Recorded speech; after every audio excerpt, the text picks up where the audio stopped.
যারা এইটা সমালোচনা করছেন আমাকে এক পিস হাট্টিমা টিম কিনে নেওয়া এটাকে পাঠাবেন, আমি কি একবার দেখে আসবো। আর তার ডিমের একটা অমলেট খাওয়াবেন। বাচ্চাদের কবিতা যারা লেখেন তারা অনেক সময় এমন কিছু লেখেন, সেটা হয়তো তখনকার বড়দের সেই সময় দেখলে মনে হয় যে এটা কিরম যেন লাগছে, কিন্তু তারপর দেখা যায় বাচ্চাদের চিন্তা ভাবনা মজা অনুভূতির সঙ্গে সেটা ম্যাচ করে গেছে।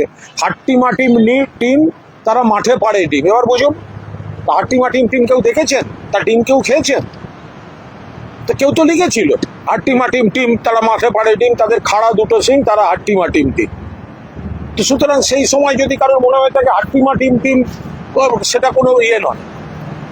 ফলে মমতা বন্দ্যোপাধ্যায় বা যারাই বাচ্চাদের জন্য যখন কিছু লেখেন, এমন কিছু শব্দ থাকে বাচ্চাগুলো তাদের উচ্চারণের সুবিধা হয়, একটা তাৎক্ষণিক আমোদ থাকে, তার মধ্যে দিয়ে মজার মধ্যে দিয়ে কিছু শেখে।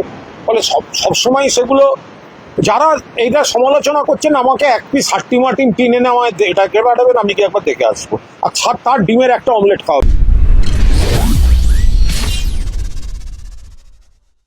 আর ডিমের একটা অমলেট খাওয়াবেন।